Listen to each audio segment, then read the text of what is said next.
What's up guys, today is not a vlog like per usual where I'm just doing like day in the lives, game day vlogs and stuff like that. I wanted to change up the segment. I just finished this book called The Overseas Blueprint by Dre Baldwin.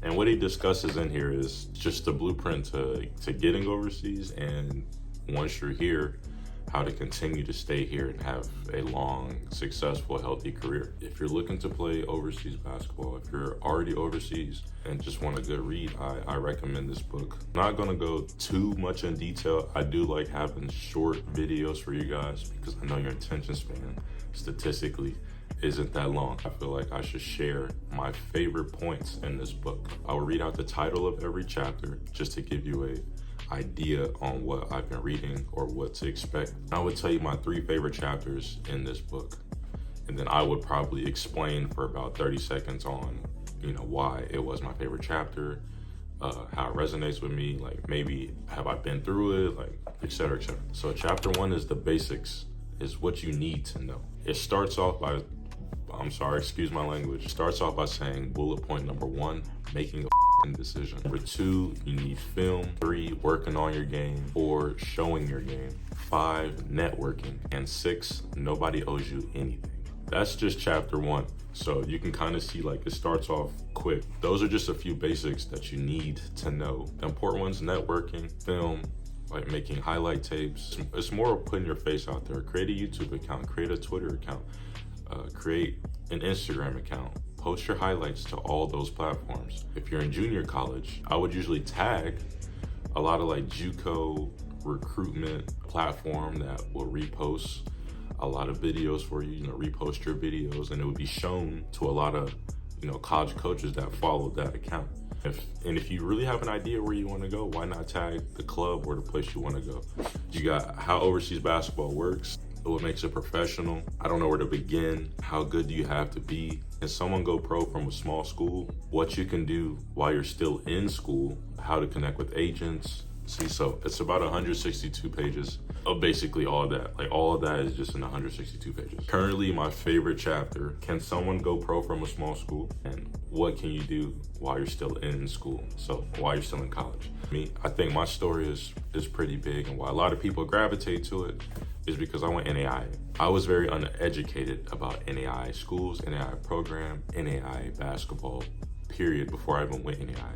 You kind of see like Division 1, that's very highlighted. Division 2 is very respected. Division 3 is kind of where you get the, and then there's NAI. I didn't really consider NAI schools. I didn't really know much about them until my junior college recruitment, when it was time for me to go to a university. Real deal hoopers in NAI basketball. So, if you're in high school, you're in junior college, don't cross some NAIs out, especially if they're a good program. Like, don't cross them out. Like NAI, I've been sleeping on them for so long. And I think a lot of people do sleep on them, but they compete. They can compete. They play against some D1s, like they be competing. I want to talk more on like how good you have to be. I think that's one of the bigger like interest, is how good do you have to be. Dre Baldwin mentions that you have to be disciplined, and that being disciplined is a skill set. Discipline is something that you learn, you obtain it, and you get good at it. I put consistency and discipline in the same category for me. With that is gym, like being in the gym and actually practicing game shots. That was my struggle. I would go to the gym, I would do ball handling, but it's like I wouldn't do ball handling to push myself. I would do ball handling just to kind of like maintain what I had. It took me a while to be like, okay, when I hit the gym, I gotta go hard. And I can't just go hard once out the week, twice out the week. No, every time I go to the gym, I have to go hard. And I think that's what discipline is. For me, I only have 2 practices a week, only for like an hour and a half. So I have to be disciplined on taking it upon myself every morning to get in the gym.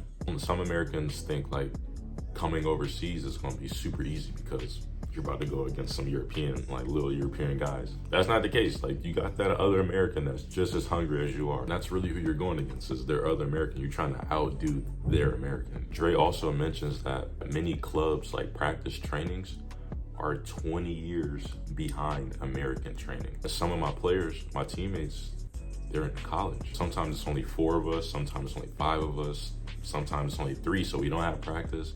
Sometimes it's 6, 7. 6, 7. I just been right on the highway. We don't do a lot of skill development. It's more so, it seems like it's on the fly sometimes. Like, honestly, it seems like it's just on the fly. We'll work on situational things and plays and stuff like that. Because if you're still asking yourself if you're good enough to play pro basketball, then you aren't good enough yet. And that you need to change your mindset.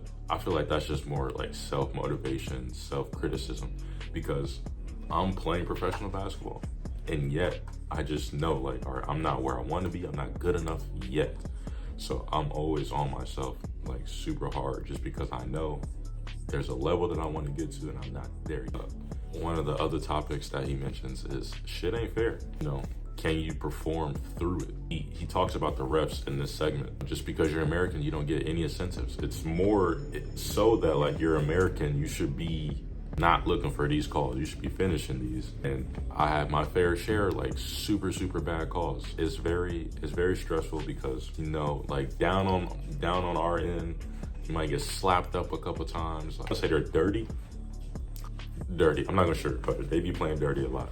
And then you go down on that end and you all ball and they calling, you hit their arm, or just calling little ticky-tack fouls. I think that's it. Like, that's where it gets in my head, because it's like, come on, you don't call that one down there, but you call this one. Like, I definitely feel that. One. That's what should you be doing in college? From talking earlier about discipline, consistency, being in the gym, like, those are just the obvious ones. I'm a notebook kind of guy. Like, writing your notebook, your goals, your aspirations, and then complete them. Do a checklist. I think the main thing is, gym.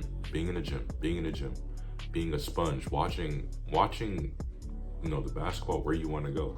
I didn't start watching Europe basketball until I got here, sadly. If this is where you want to go, I advise to start watching it, watching play style, how they play. But say, get with your coach. See what your coach has, for you. Does your coach have any connections? Does he have any opinions? Can your coach help you with your game? He puts you in the right position to make that happen for you. I've never been to one, but exposure camps help. I know a couple of guys that have been to exposure camps, and they've got something out of it. If not out of it right then and there, they've gotten, like, connects from it. And then later on in the months or a year or so, 2 years or so, they gotten that call like, hey, I remember you from the exposure camp. Are you available? Whoop-de-whoop. And then, green light. Exposure camps help. Make sure you find the right exposure camp for you. There are some that are very pricey, but the more pricey, usually the better they are. I was told not to really go to an exposure camp.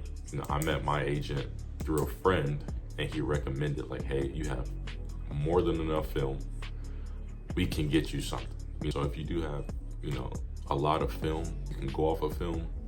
That's pretty ideal. But if not, if you don't have film and, throughout the summer you worked on your game a lot more, you want to go in front of scouts and kind of get that experience, go to a camp, exposure camp. They have them all over the world. But before you go to these exposure camps, do your research. If you know anybody that went to one prior, or if you can find someone who went to one prior, ask them their experience, kind of get an idea of what you're walking into. Picking the best exposure camp is also ideal. So usually the camps will tell you who will be there, like what league it's for.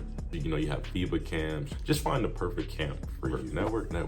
That's important. Quote unquote, networking is really how I got here to Ireland. Call it what you want. Agency heard from a friend. So that's networking right there. So one of my favorite sayings that he has in this book: getting paid does not make you a pro. Getting the job done every day, no matter what your emotions are saying, is what makes you a pro. Consistency, the willing to get up every day and get better at your craft.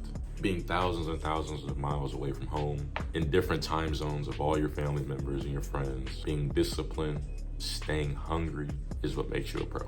Like I said, there are 13 chapters in this book, so I will be going through all of them and comparing it to my experience. This video is just kind of getting our feet wet, just to kind of show you kind of the things I'm gonna be talking about. If you enjoyed this information and you think this information is gonna help you, please like this video, keep subscribing, drop a comment, drop part 2, and I'm gonna have part 2 done for you guys as soon as possible.